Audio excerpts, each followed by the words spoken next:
নাটক হিট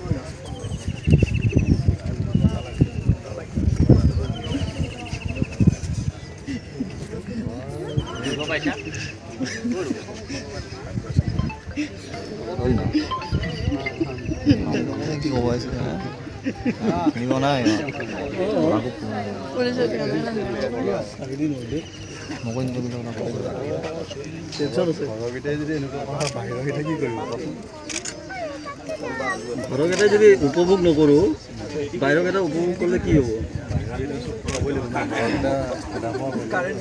পইচাৰ ক্ষেত্ৰত দুখৰ বাহিৰ নাই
এখন ফেন নাই ফেনখন আহিব দিয়া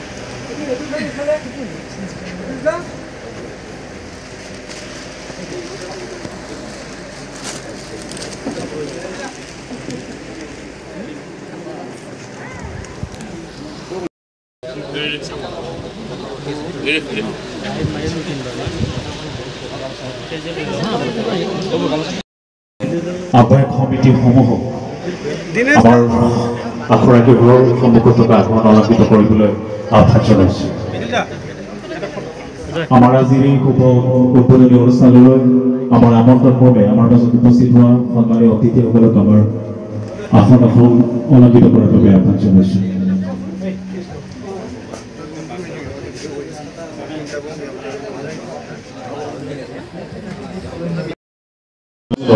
সকলোৰে জনপ্ৰিয় বিধায়ক কমলপুৰ সমষ্টি দিগন্ত কলিতা ডাঙৰীয়াদেৱক প্ৰথমতে ৰাজধানী পৰিয়ালবৰ্গৰ পৰা এখনি গামোচাৰ লগতে এটি জাপিৰে তেখেতক অলংকৃত কৰিব ৰাজধানী থিয়েটাৰ পৰিয়ালৰ সন্মানীয় প্ৰযোজক মল্লিকা ৰয় বাইদেৱে মই মল্লিকা বাইদেউগৰাকীক আহ্বান জনাইছোঁ সন্মানীয় বিধায়কগৰাকীক ৰাজধানী থিয়েটাৰ পৰিয়ালবৰ্গৰ পৰা অলংকৰণি জনোৱাৰ বাবে এখনি গামোচাৰ তেখেতক অলংকৰণি জ্ঞাপন কৰিছে লগতে এটি জাপিৰে সন্মানীয় বিধায়কগৰাকীক আদৰণি জনাইছে পাছু ৰয় ডাঙৰীয়াদেৱে ৰাজধানী থিয়েটাৰ পৰিয়ালৰ সন্মানীয় মুখ্য পৃষ্ঠপোষক পাছু ৰয় ডাঙৰীয়াদেৱে এটি জাপিৰে তেখেতক আদৰণি জনাইছে ইয়াৰ পিছত আমি আদৰণি জনাওঁ ৰাজধানী থিয়েটাৰৰ অন্যতম প্ৰাণকেন্দ্ৰ স্বৰূপ আমাৰ সকলোৰে শ্ৰদ্ধা তথা মৰমৰ অভিনয় অন্য এক যোদ্ধা মৃদুল ভূঞা ডাঙৰীয়াদেৱক এখনি গামোচাৰে তেখেতক সম্বৰ্ধনা জ্ঞাপন কৰিব মই ৰাজধানী থিয়েটাৰৰ সন্মানীয় প্ৰযোজিকা বাইদেউগৰাকীক আহ্বান জনাইছোঁ তেখেতক সম্বৰ্ধনা জ্ঞাপন কৰাৰ বাবে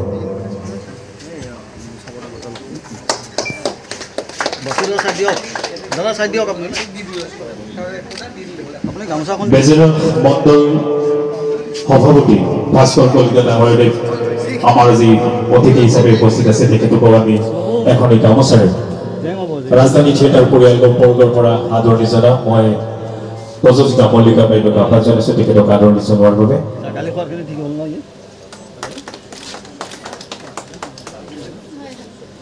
প্ৰাক্তন আঞ্চলিক সদস্য বীৰেন বৈশ্য ডাঙৰীয়াদেৱ আমাৰ মজুত উপস্থিত আছে তেখেতক এখনি গামোচাৰে থিয়েটাৰ ৰাজধানী পৰিয়ালবৰ্গৰ পৰা আমি আদৰণি জনাম সন্মানীয় বাসু ৰয় ডাঙৰীয়াদেৱে তেখেতক আদৰণি জনাব মই বাসু ৰয় ডাঙৰীয়াদেৱক আহ্বান জনাইছোঁ তেখেতক আদৰণি জনোৱাৰ বাবে আঞ্চলিক প্ৰাক্তন আঞ্চলিক সদস্য জিতেন্দ্ৰ লহকৰ ডাঙৰীয়াদেৱ আমাৰ মাজত উপস্থিত আছে তেখেতক এখনি গামোচাৰে ৰাজধানী থিয়েটাৰ পৰিয়ালবৰ্গৰ পৰা আদৰণি জনাব ভাইমন থিয়েটাৰৰ অন্যতম কলা নিৰ্দেশক আমাৰ সকলোৱে শ্ৰদ্ধা তথা মৰমৰ পাপলু শইকীয়াক মই আহ্বান জনাইছোঁ তেখেতক এখনি গামোচাৰে আদৰণি জনোৱাৰ বাবে মই পাপলু শইকীয়াক প্ৰকাশ আহ্বান জনাইছোঁ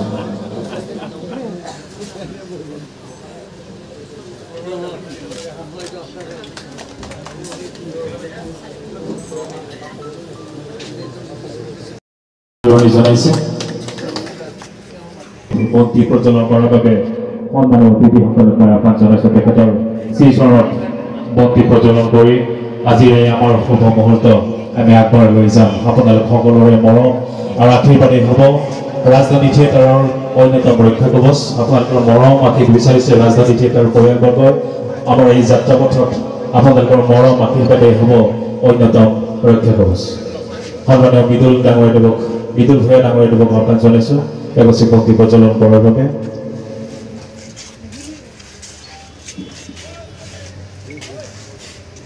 ইয়াত উপস্থিত ধীৰেন বৈশ্য ডাঙৰীয়াদেৱক আহ্বান জনাইছোঁ লগতে যিসকল আমাৰ অতিথি হিচাপে আজি আসন অলংকৃত কৰিছে তেখেতসকলকো আমি উচ্চুত লগৰ ডাঙৰীয়াদেৱৰ প্ৰতিচ্ছবিত বন্তি প্ৰজ্বলন কৰাৰ বাবে আহ্বান জনাইছোঁ পাছৰ ডাঙৰীয়াদেৱকো আমি এগছি বন্তি প্ৰজ্বলন কৰাৰ বাবে আহ্বান জনাইছোঁ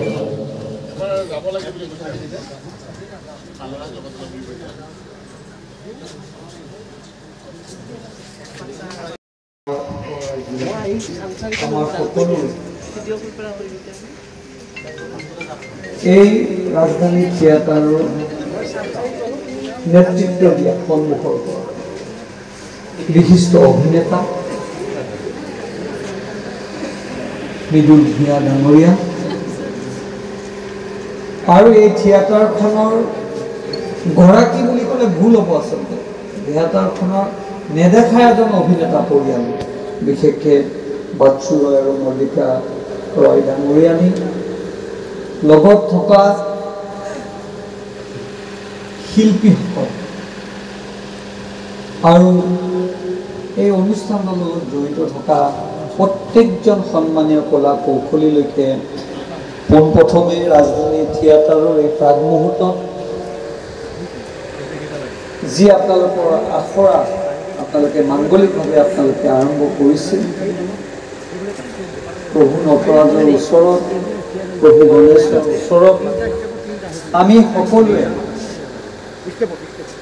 সেৱা লৈছোঁ যাতে আপোনালোকৰ মনৰ কামনা পূৰ্ণ হয় আৰু আপোনালোকক শুভেচ্ছা জ্ঞাপন কৰিছোঁ পৰহি মৃদুল ভূঞাই মোক ফোন কৰিছিল মই ফোনটো উঠাব নোৱাৰিম তাৰ পৰাই ফোন কৰি মোক কৈছে মই ভবা নাই মই কৈছোঁ কিবা কেতিয়াবা এনেই ফোন কৰে মোক খবৰ লয় কৈছে আপোনাক এবাৰ লগ পাব লাগে মই বোলো কিয় কৈছে বোলে আমাৰ আখৰা আছে মই আচলতে জনা নাছিলোঁ আগতে প্ৰস্তুতি কৰাৰ পৰ থিয়েটাৰত অহাৰ পৰাহে জনাইছোঁ এইটো কিমান ইয়াৰ গাম্ভীৰ্যতা আছে বা ইয়াৰ আচল কামখিনি এইখিনি হয়নে এই কামখিনি নহ'লে কেতিয়াও অভিনয় বা আমাৰ যিখন মেইন যিখন আমি পেণ্ডেল বুলি কয় সেইখন কেতিয়াও সম্পূৰ্ণ নহয় আৰু আজি ভাল লাগিছে যে মৃদুল ভূঞাই যেতিয়া মোক ক'লে এবাৰ মই লগ পাম মই কৈছোঁ মোক নেলাগে হোৱাটছআপত চিঠিখন দিয়ক মই যাম আৰু এনেকুৱা ভগৱানৰ এটা ইচ্ছা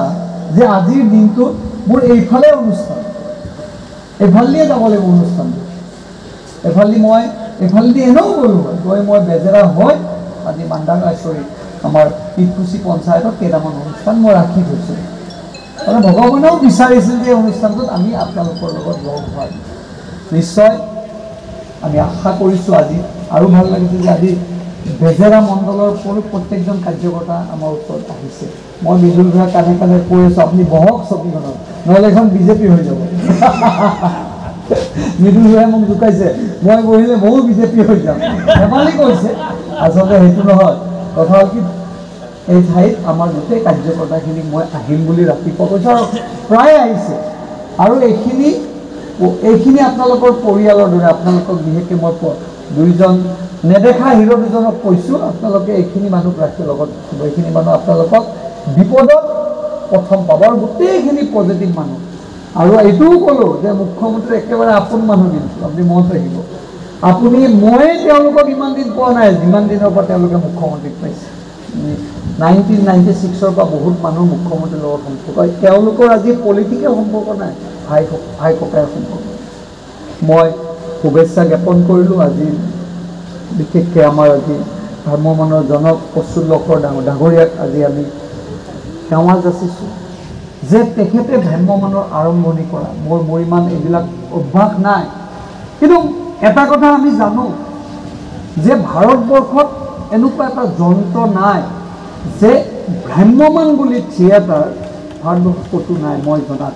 আজি বেংগলেও খুব ভাল, তেওঁলোকে কলাৰ কৌশলীত খুব ভাল, তেওঁলোকৰো চৰ্চা আছে। মই মৃদুল ভূঞা ডাঙৰীয়াক সুধিছোঁ আজি, তেখেতেই মোক কৈছে যে অকল অসমতে এই ভ্ৰাম্যমাণ আছে, ইমান ডাঙৰ এটা ইণ্ডাষ্ট্ৰী, প্ৰায় 150 মানুহমান থাকিব ইয়াত। 150 মানুহক 10টা মাহ চলাই থকাটো হয়নে? আৰু এইটো নহয় বোলে কেতিয়াবা এই 90 দিন যে আপোনালোকে পেণ্ডেল পাইছে, বোধহয় 17 আগষ্টৰ পৰা 13 এপ্ৰিললৈ এই যে পেণ্ডেল পাইছে, এই পেণ্ডেলটো কেতিয়াবা ভগৱানে নকৰক, কেতিয়াবা বতাহ বৰষুণৰ কাৰণে কেতিয়াবা ৰৈ যায়, কিন্তু আপোনালোকতো সদায় থাকিব লাগিব। আৰু এইটো এটা ভগৱানৰ আশীৰ্বাদ। আৰু মৃদুল ভূঞাৰ কথাটো আমি ক'বই নালাগে। কালি আপোনালোকে দেখিছে পৰহি যে ক্ৰিকেটাৰ যেতিয়া আজি ৰাতিপুৱা মই কৈছোঁ আৰু দুদিন বাকীটো চবেই চব কথাই পাতে, নাটকৰ কথাটো মই বেছি নাজানো। খালি মই এটা কথা আজি ৰাতিপুৱা মই তাকে চাইছোঁ, প্ৰধানমন্ত্ৰী এটা সাক্ষাৎকাৰ দি আছে টাইমছ ৰিপাব্লিক, গতিকে আমি 10 দিন সময় মই বহি পেলাই এনেই চাইছোঁ, মই কান্দি দিছোঁ সাক্ষাৎকাৰ। প্ৰত্যেকজন প্লেয়াৰ্ছক প্ৰধানমন্ত্ৰী এটাকৈ কথা সুধিছে। হেৰিয়ে খুব ভাল কথা কৈছে, কেপ্টেইন ৰোহিত শৰ্মাই কৈছে যে ৱৰ্ল্ড কাপ জিকাটো একেবাৰে সহজ, কিন্তু ৱৰ্ল্ড কাপৰ পিছত বাকী প্ৰত্যাহ্বানটো বহুত ডাঙৰ কথা। কৈছে মুম্বাই এয়াৰপৰ্টৰ পৰা মুম্বাই ফিল্ডলৈ আহি থাকোঁতে 5 ঘণ্টা সময় লাগিছে। মানুহৰ কিমান আপোনালোকৰ প্ৰতি মৰম আছে। আমি ৰাজনীতি কৰা মানুহ, আমাৰ মৰমটো বেলেগ, কিন্তু আপোনালোকক ভগৱানে এটা সুকীয়া মৰম দিছে। মই অকল মৃদুল ভূঞাৰ কথা ক'লে লগত থকা যিমানখিনি আৰ্টিষ্ট মই সকলোকে কৈছোঁ, মই কাৰোবাক চিনি পাওঁ, কাৰোবাক চিনি নাপাওঁ বা মুখৰ চিনাকি আছে। আমিও বহু বছৰ থিয়েটাৰ পাতিছোঁ গীতানগৰৰ ফিল্ডত, আপোনালোক কৈছে সেইখিনি মোৰ স্থান, তাতে আমি বহুত বছৰ থিয়েটাৰ পাতিছোঁ। সেইকাৰণে ভগৱানে দিয়া শক্তিটো আপোনালোকে পাইছে, এইটো ভগৱানৰ বৰদান। সেইকাৰণে আপোনালোকক আমি সকলো আমাৰ দলৰ ফালৰ পৰাই হওক, আমাৰ এই অঞ্চলৰ ফালৰ পৰা আপোনালোকৰ প্ৰতি শুভেচ্ছা থাকিল। মই সুধিছোঁ কেইটা পেণ্ডেল আছে, কৈছে 90টা। বোলে মৃদুল ভূঞাৰ কাৰণেহে এইটো সম্ভৱ। এতিয়া যদি সেই পেণ্ডেলখনত মোক হিৰো পাতি দিয়ে, মইতো মানুহ পইচা দি আনিব লাগিব, মইতো একো আনিব নোৱাৰিম। আগে চব বুক কৰিব লাগিব, পইচা দিব লাগিব। কাৰণ এই কামটো আমাৰ নহয়, এই কামটো আপোনাৰ, ভগৱানে আপোনাক এই শক্তিটো দিছে। আৰু বিশেষকৈ অকল আপুনি নহয়, আপোনাৰ লগত থকা গাড়ী চলোৱা ড্ৰাইভাৰজনলৈকে, লেবাৰজনলৈকে, সহকাৰীজন, তেওঁলোক নহ'লেও আপোনালোক এতিয়া আপুনি ভাল থিয়েটাৰ কৰিলে, পেণ্ডেলখন যদি পিছদিনা তেওঁলোকে নকৰে গ'ল। মই সেইজন শেষৰজন ব্যক্তিজনলৈকে মই কৈছোঁ যে এনেকুৱা এটা বৃহৎ 150জনীয়া টীম বা বেছি হ'ব পাৰে, এইটো ইমান সহজ কথা নহয়। আৰু 10টা মাহ এই যে এইকেইটা দিন আপুনিতো ওলাবই নোৱাৰে, ভগৱানে নকৰক যে কিবা ডাঙৰ ঘটনা নহওক, তথাপিতো আপুনি গধূলি থিয়েটাৰত আখৰা কৰিব লাগিব, প্লাছ তাতকৈ পেণ্ডেল আপুনি এৰিব নোৱাৰে। আমি শুনিছোঁ কেতিয়াবা কাৰোবাৰ মাক ঢুকাইছে, দেউতাক ঢুকাইছে, দিনত কাম কৰি ৰাখি আকৌ পেণ্ডেল কৰিব লাগে। আৰু তাতকৈ ডাঙৰ কথা যে আপোনালোক সুস্বাস্থ্য হৈ থাকিব লাগিব, বেমাৰ আজাৰতো হ'ব নোৱাৰে, 2টা মেডিচিন খাই হ'লেও পটক মাৰিব লাগিব। এইটো বহুত ডাঙৰ এটা কলা, এইটো কলা আমি নোৱাৰোঁ, এইটো সম্ভৱ নহয়। আমি ৰাজনীতি কৰা মানুহ, আমি ইমান এনি টাইম থাকিব নোৱাৰোঁ, আমাৰো থাকে সময়। আমি আলোচনা কৰি আছোঁ কথাবিলাক যে আপোনালোকে খুব সুন্দৰকৈ অনুষ্ঠানটো কৰক, আমাৰ শুভেচ্ছা থাকিল। অভিজিত ভট্টাচাৰ্যী ডাঙৰীয়াৰ কথা ক'বই নালাগে, তেখেতৰ 2খন নাটক আছে ইয়াত। আজি মাতি দিম তোমাৰ সিন্দুৰ, মচি দিম তোমাৰ সেন্দুৰ আৰু তপস্যা। আৰু ৰাজদ্বীপৰ এখন আছে বিশ্বনাথ দিয়াৰ এটা, আৰু বাকী কলাপোষ 3খন থিয়েটাৰ খুব সুন্দৰকৈ কৰক। আৰ্টিষ্ট, কো আৰ্টিষ্ট, ফিমেল আৰ্টিষ্ট, মই কাৰো নাম লোৱা নাই, সকলোলৈকে মোৰ শুভেচ্ছা থাকিল। মোৰ আজি ভয় লাগিছে, এনেকুৱা এটা মানুহৰ হাতেদি আপোনালোকে কাম আৰম্ভ কৰিছে, মই মানে অলপ ভয় খাইছোঁ। মই মনে মনে ভগৱানৰ এইটোৱে ভাবিছোঁ যাতে তেখেতসকলে ভাল এক ফলাফল দেখুৱাব পাৰে, আৰু আমাৰ বিশ্বাস আছে যাৰ মন ভাল তাৰ কামো ভাল হ'ব। সকলোলৈকে পুনৰবাৰ বিশেষকৈ মৃদুল ভূঞাৰ নেতৃত্বত এই যিখন নতুন নাটক ৰাজধানী থিয়েটাৰ, নামটো খুব ভাল। দুইজন কলা বা হাজবেণ্ড ৱাইফে দুয়োজনৰে ইচ্ছা আছে, মই দেখিছোঁ। যেতিয়া মন ভাল থাকে নিশ্চয় ভাল হ'ব। মই আশা কৰিছোঁ যে আপোনালোকৰ মনে বিচৰা ধৰণে আপোনালোকে কামনা পাব। এইটোৱে প্ৰভুৰ ওচৰত, মহাপ্ৰভুৰ ওচৰত, গুৰুজনৰ ওচৰত থাকি মোৰ বক্তব্য আৰু আনুষ্ঠানিকভাৱে যিকেইটা অনুষ্ঠান আছিল মই সম্পূৰ্ণ কৰিলোঁ। এতিয়া মৃদুল ভূঞাৰ কথা আমি শুনিব লাগিব, হয়নে? তেখেতে নক'লে আমাৰ নহ'ব।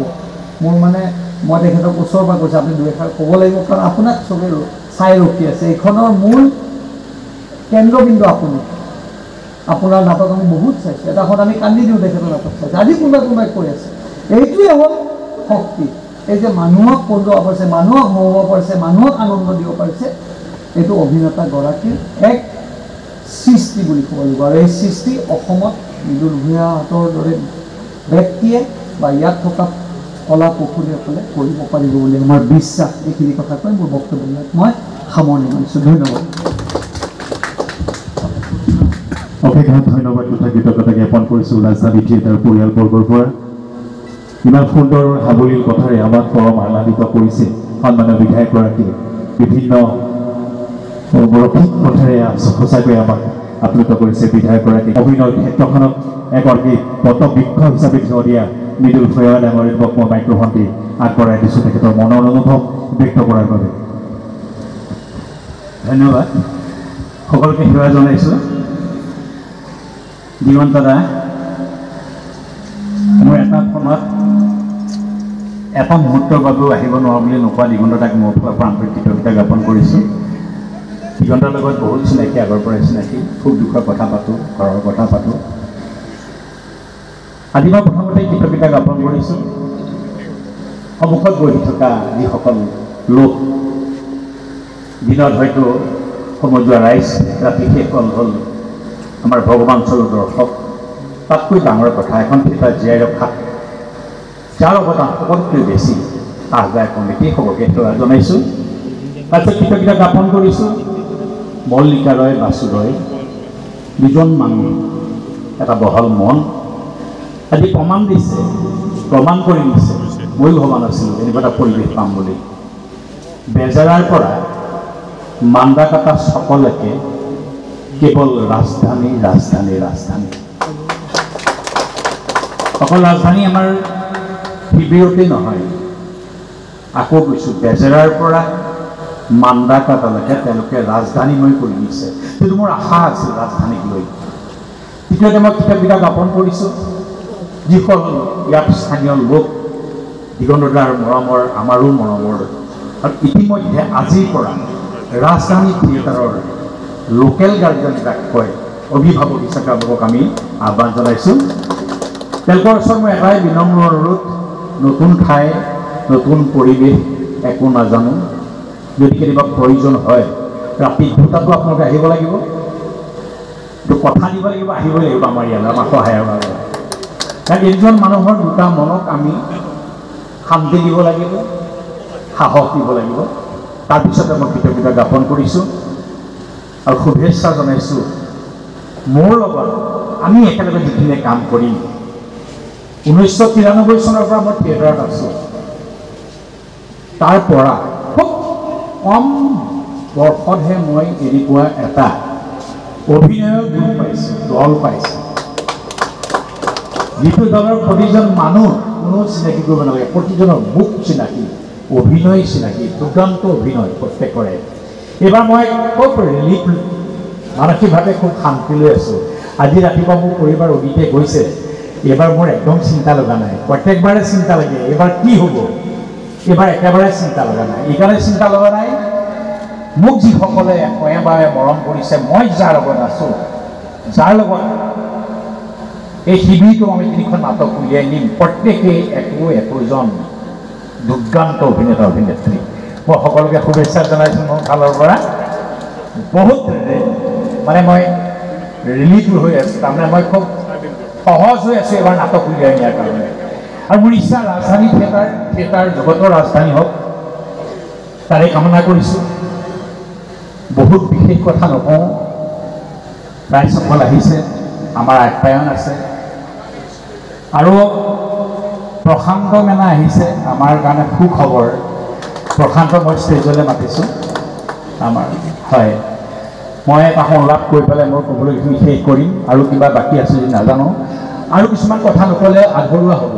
এই এটা সুন্দৰ পৰিৱেশ দেখিছে আপোনালোকে ইয়াত, এই সুন্দৰ পৰিৱেশটো সৃষ্টি কৰোঁতে এজন সদায় পৃথিৱীৰ সৃষ্টি কৰে যেনেকৈ বিশ্বকৰ্মা এই যে অনুষ্ঠানটো সৃষ্টি কৰিছে, পিছফালে এজন মানুহ আছে, এজন মানুহৰ পৰিশ্ৰম আছে, চিন্তা আছে, দুখন হাত আছে, আৰু এটা বৃহৎ দল আছে। পাপলু মই আগলৈ মাতিছোঁ। এই পাপলুৱে এটা সৌন্দৰ্য পিপাসু ল'ৰা, অলপ চাপৰ যিটো মাথাটো বেছি, এই ইমান এটা ধুনীয়া ৰিহাৰ্চল বনাইছে, য'ত একেৰাহে যেন ৰিহাৰ্চল কৰি দিম তেনেকুৱা এটা পৰিৱেশ সৃষ্টি কৰিছে সি, তাৰ কাৰণে তোক ধন্যবাদ জনাইছোঁ। মই ইয়াক তয়ময় বুলি মাতোঁ, মোৰ ঘৰৰ ওচৰৰ ভাই। আৰু যিজন মানুহ আমাৰ বসন্তই হওক, দীনেশই হওক, নহিৰাৰ আমাৰ ৰাজুৱে হওক, যিসকল প্ৰতিটো দিশৰে মুখ্য, তেওঁলোকক মোৰ ফালৰ পৰা আন্তৰিক শুভেচ্ছা জনাইছোঁ। আৰু ইয়াত চাহ দিয়াৰ পৰা আমালৈকে যিখিনি মানুহ আছে সকলোকে মোৰ ফালৰ পৰা আন্তৰিক শুভেচ্ছা জনাইছোঁ। এষাৰ মাত্ৰ সংলাপে মই সকলোকে মোৰ ফালৰ পৰা আন্তৰিক অভিনন্দন জ্ঞাপন কৰিম। সংলাপটি এই বছৰৰে সংলাপ, অলপ মুখস্থ হৈছে, তাকে মিলাই ক'ম। নাটকখনৰ নাম হ'ল মচি দিম তোমাৰ সেন্দুৰ। এখন কপাল য'ত সেন্দুৰ দিয়া হ'ব, সেন্দুৰ মচি দিয়া হ'ব, এটা বৰ সাংস্কৃতিক কাহিনী। নামটো শুনিলে মহিলাসকল বুকু কঁপি যোৱা কাহিনী, কঁপি যোৱা শব্দ, মচি দিম তোমাৰ সেন্দুৰ। তাৰে এটা সংলাপ ক'ম। তোমাৰ চকুজুৰি দেখিলে কেতিয়াবা মোৰ ভয় লাগে জানা, সঁচাকৈ কৈছে। এই যে চুলিটা, এই চুলিখিনি দেখিলে কেতিয়াবা ভয় লাগে জানা,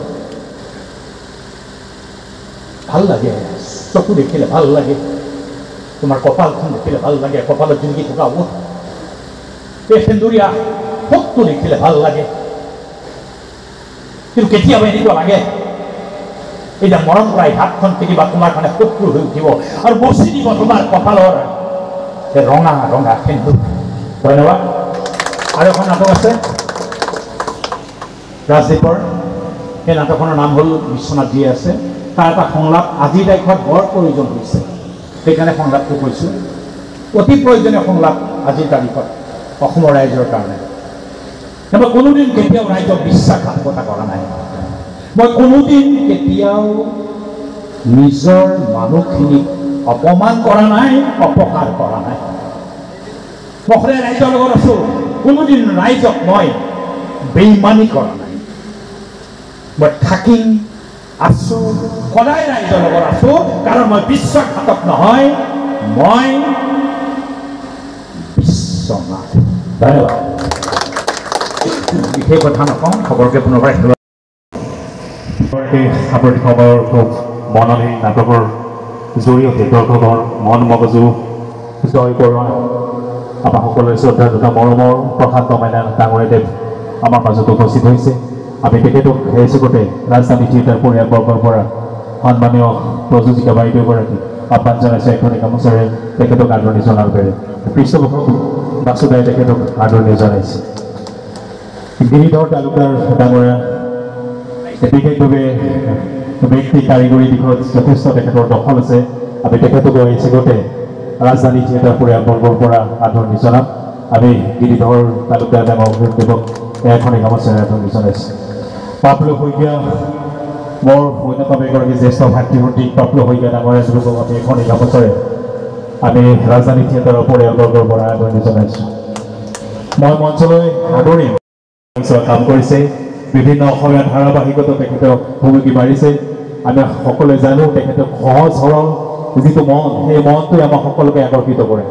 মৃদুলাৰ যিটো ঈৰ্ষা পৰা এটা অহংকাৰী স্পৰ্শ কৰিব নোৱাৰা যিটো ব্যক্তিত্ব, অহংকাৰী স্পৰ্শ কৰিব নোৱাৰা ব্যক্তিত্বৰ সহধৰ্মী যিগৰাকী কিমান ওখ হ'ব পাৰে মনটো, তেখেতৰ হৃদয়, এইগৰাকী বৌক আমি ওচৰত পাই সঁচাকৈ ধন্যবাদ দিছোঁ। আৰু তেখেতক এই চেগতে আমি ৰাজধানী থিয়েটাৰ পৰিয়ালবৰ্গৰ পৃষ্ঠপোষক বাসুদাই এখনি গামোচাই তেখেতক আদৰণি জনাইছে। দীপজ্যোতি দীপাংকৰ আৰু এই চেগতে দুগৰাকী সক্ৰিয় সংস্কৃতিৰ অন্যতম সাধক দুগৰাকী ব্যক্তিক আমি সম্বৰ্ধনা জনাম ৰাজধানী থিয়েটাৰ পৰিয়ালবৰ্গৰ পৰা। বাসুদাই ডাঙৰদেৱে তেখেতক এখনি গামোচাৰে ৰাজধানী থিয়েটাৰ পৰিয়ালবৰ্গৰ পৰা আদৰণি জনাইছে। এয়া মল্লিকা বাইদেৱে তেখেতক আদৰণি জনাইছে।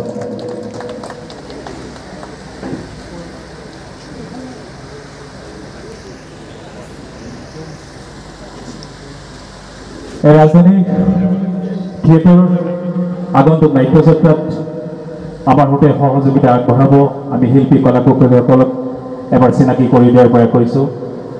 ৰূপম শৰ্মা আছে, মই ৰূপম শৰ্মাক সন্মুখলৈ আহিবলৈ অনুৰোধ জনাইছোঁ। এয়া ৰূপম শৰ্মা সুদক্ষ অভিনেতা, ভ্ৰাম্যমাণ থিয়েটাৰ অসমীয়া চলচ্চিত্ৰৰ সৈতে বিশেষভাৱে জড়িত এগৰাকী অভিনেতা।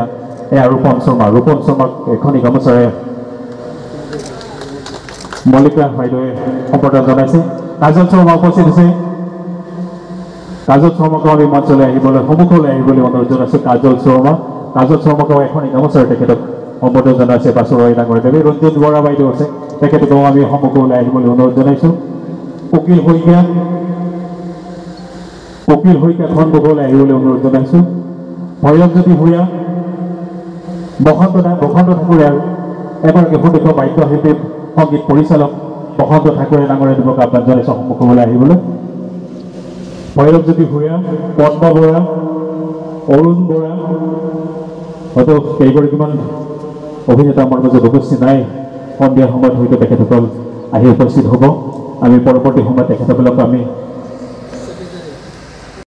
আছে ওতঃপ্ৰোতভাৱে আমাৰ লগত লাগি থাকিম বুলি প্ৰতিশ্ৰুতি দিয়া আমাৰ মৰমৰ ভূপেশক এখন আমাৰ ফালৰ পৰা ফুলাম গামোচাৰে। হয় হয়, গতিকে আৰু যদি ক'ৰবাত কেনেবাকৈ ৰৈ গৈছে আমাৰ অজানিতে সকলোৱে ক্ষমা কৰিব, কাৰণ আৰম্ভণি সময়টোত অকণমান চববিলাক মানুহে অকণমান উত্তেজিত হৈ থকা হয়, উল্লাসিত হৈ থকা হয়। কোনোবা যদি পাহৰি গৈছোঁ নিজে আহিব আৰু আমাক ক্ষমা কৰিব। এয়া আমাৰ সপোন দেখা দুজন মানুহ যি আজি বাস্তৱত পৰিণত হৈছে, তেওঁক মই মাইক্ৰফোনটো আগবঢ়াই দিছোঁ। নমস্কাৰ সকলোকে, আৰু লগতে মোৰ সেৱা জনাইছোঁ সকলোকে। আৰু বিধায়ক হিমন্ত দা, মোক খুব ভাল লাগিছে যিটো মৃদুলাই কৈছে। মোৰ হাজবেণ্ডৰ খুব ইচ্ছা যে আপোনাক নিমন্ত্ৰণ কৰিব, কেনেকৈ কৰোঁ। তো মৃদুলাক ক'লে আপুনি এনেকৈ আজি উপস্থিত হ'ল, আমি খুব ধন্য হ'লোঁ, খুব ভাল লাগিছে। আৰু সকলোকে মই কওঁ যে আমাৰ এটা খুব সৎ চিন্তা কৰি পেলাই আৰু সততাৰে আমি কিন্তু এই ৰাজধানী থিয়েটাৰখন গঢ় দিবলৈ ওলাইছোঁ। আমি যোৱা 2023 বৰ্ষৰ 17 আগষ্টত আমি আমাৰ পোষ্টাৰ মুকলি কৰিছিলোঁ। সেইদিনাৰ দিনৰ পৰা আজিৰ দিনটোলৈ আমি যিটো অসমবাসী ৰাইজৰ আদৰ মৰম পাইছোঁ, আমি ভবাতকৈ বহুত বেছি। তাৰ কাৰণ কিন্তু আৰু এটা, আমাৰ সৎ চিন্তাৰ লগতে কিন্তু আমাৰ যিটো মানুহজন মৃদুলদাৰ কিন্তু তেওঁ থকাৰ কাৰণে আমাৰ আৰু এটা সাহস বাঢ়ি গ'ল। সেই সাহসে আমাক বহুতখিনি জোৰদাৰ কৰিলে। তো আপোনালোকে আমাক আগলৈ এই মৰম আৰু আশীৰ্বাদ দি থাকিব। আমাৰ থিয়েটাৰখন যাতে আমি জাকত জিলিকা কৰি আমি যাতে দীৰ্ঘদিন চলাই দিব পাৰোঁ, সকলো ফালৰ পৰা সকলো সহায় সহযোগিতা আগবঢ়াব। আৰু যিহেতু আমি এবাৰ প্ৰথম বৰ্ষ, ভুল হোৱাটো আমাৰ স্বাভাৱিক। আপোনালোকে সকলোৱে ভুল মাৰ্জনা কৰি আমাক সুদিহা পৰামৰ্শৰে আমাক আগুৱাই লৈ যাব বুলি আশা ৰাখিছোঁ। ৰাজধানী থিয়েটাৰ, গতিকে মই ভাবোঁ যে আজি ৰাজধানী থিয়েটাৰৰ অভিভাৱক কিন্তু আমাৰ মাননীয় দাদাহে, আমি কেৱল আলহী। গতিকে আৰু মই ভাবোঁ যে অসমৰ এনেকুৱা এজন বিধায়কৰ চোতালত ৰাজধানী থিয়েটাৰে জন্মগ্ৰহণ কৰিলে, য'ত ৰাজধানীত এটা বৰলেও এটা মৌ মাখিও কামুৰিব নোৱাৰিব। দাদাক ধন্যবাদ জনাইছোঁ আৰু ৰাজধানী থিয়েটাৰৰ প্ৰযোজক মহোদয়ক ধন্যবাদ জনাইছোঁ আৰু কিছুমান মই বেছি দীঘলে নকৰোঁ কিছুমান চিনেমা থাকে মানে নিৰ্বাক চিনেমা ডাইলগ নাথাকে মিউজিক নাথাকে কেৱল ছবি থাকে ৰাজধানী থিয়েটাৰৰ চোতালত থিয় দিলে একো ক'বলগীয়া নাই একো জানিবলগীয়া নাই এই ছবিখনেই গোটেই কৈ দিয়ে ৰাজধানী থিয়েটাৰ কি হ'ব আৰু দাদাৰ চোতালৰ পৰা থিয়েটাৰ ওলাইছে থিয়েটাৰৰ ৰাজধানী হ'বই লাগিব দাদাৰ ৰেছপনচিবিলিটি আছে মই ভাবোঁ দাদা সদায় চাই থাকোঁ মই জনতা ভৱনত থাকোঁ দাদা ওচৰতে গৈ থাকোঁ হয়তো মতাৰ সুযোগ পোৱা নাছিলোঁ দাদাৰ কাষত থিয় দিছোঁ ভাল লাগিছে আৰু শেষৰ কথাটো হ'ল মৃদুল ভূঞা ডাঙৰীয়া মৃদুল দা থকাৰ পিছত আচলতে ইঞ্জিনটোহে নিৰূপণ কৰে যে গতিটো বুলেট ট্ৰেইনৰ হ'ব কয়লাৰ ট্ৰেইনৰ হ'ব নে মালগাড়ীৰ হ'ব যিহেতু আমাৰ ইঞ্জিন বুলেট ট্ৰেইনৰ গতিকে ৰাজধানীৰ গতি দুৰ্বাৰ হ'ব এইটো খাটাং যোৱাবাৰ মৃদুল দা বহু বছৰৰ পৰা মোৰ লগত ভাল সম্পৰ্ক পাৰিবাৰিক সম্পৰ্ক বৌৰ লগত সম্পৰ্ক দাদাৰ লগত সম্পৰ্ক এটা সময় সাংবাদিকতা কৰিছিলোঁ বহুত বছৰ তেতিয়াৰ পৰাই সম্পৰ্ক কিন্তু নতুন ৰূপত পাইছিলোঁ যোৱা বছৰ মৃদুল দা মুখ্য অভিনেতা আছিলে থিয়েটাৰ সূৰ্যৰ মই নতুন নাট্যকাৰ আৰু দুৰ্ভাগ্যবশতঃ বুলি ক'ম মোৰ নামটো আছিলে পৰিচালক মই আৰু নাটকখন লিখোঁতে মোৰ পলম হৈছিলে যোৱাবাৰ কিবা বিশেষ এটা কাৰণত মৃদুদালত কোনো আলোচনাও কৰা নহ'ল যিদিনা প্ৰথম ৰিডিং দিছোঁ ভয় লাগি আছে মৃদুলে যদি কয় নাটকখন এইখন নাটক কৰিব নোৱাৰি ইমান দিনৰ এটা ভাল নাটক নকৰক বেলেগে কওক মোৰ আপত্তি নাই মৃদুলে ক'লে মোৰতো ক'ৰবাত লাগি যাব না এইটো নিজৰ দাদাই কোৱাৰ দৰে নাটকখন ৰিডিং দিলোঁ ৰিডিং আছোঁ মৃদুলদা ভয় ভয় গ'লোঁ মৃদুলদা নাটকখন কেনে হৈছে খুব সুন্দৰ কিবা কাটিবলগীয়া জোৱাৰিবলগীয়া একো কৰিবলগীয়া নাই আৰু তাতকৈ ডাঙৰ সফলতা একো নালাগে ক'লে 93 চনৰ পৰা আজিলৈ 30 বছৰৰ বেছি হ'ল চাগে মৃদুল ভূঞা ডাঙৰীয়াই ভ্ৰাম্যমাণ দিশা আগবঢ়াইছে এই গতি দুৰন্ত হৈ থাকক ৰাজধানী থিয়েটাৰৰ জন্মক্ষণত মৃদুল দাক পাইছে মই ভাবোঁ ৰাজধানীৰ ক'তো ৰ'বলগীয়া নহয় ইঞ্জিন সলনি কৰি পেলাই লাহে লাহে গতি কৰিবলগীয়া নহয় ৰাজধানীৰ গতি আজিৰ পৰা এপ্ৰিলৰ শেষ পেণ্ডেলৰ শেষৰ চকুলৈকে দুৰ্দান্ত হৈ থাকিব মই পুনৰ সকলোকে মই আন্তৰিক শুভেচ্ছা জ্ঞাপন কৰিছোঁ সকলোকে মই অভিনন্দন জ্ঞাপন কৰিছোঁ যে ৰাজধানী মৃদুলে কোৱাৰ দৰে ভ্ৰাম্যমাণৰ ৰাজধানী হওক ধন্যবাদ মৃদুল ভূঞা ডাঙৰীয়াদেৱক আমি শলাই জ্ঞাপন কৰিছোঁ প্ৰতিগৰাকী ভ্ৰাম্যমাণ থিয়েটাৰৰ শিল্পী কলা কুশলী প্ৰতিগৰাকী আহ্বায়ক কমিটিৰ সন্মানীয় বিষয়ববীয়াসকলক আমি ৰাজধানী থিয়েটাৰ পৰিয়ালবৰ্গৰ পৰা শলাই জ্ঞাপন কৰি আজিৰ এই অনুষ্ঠানটি এইবাৰতে সামৰি মাৰিছোঁ ধন্যবাদ আৰু সকলোকে দুপৰীয়া আহাৰ গ্ৰহণ কৰাৰ বাবে আমি ৰাজধানী থিয়েটাৰ পৰিয়ালবৰ্গৰ পৰা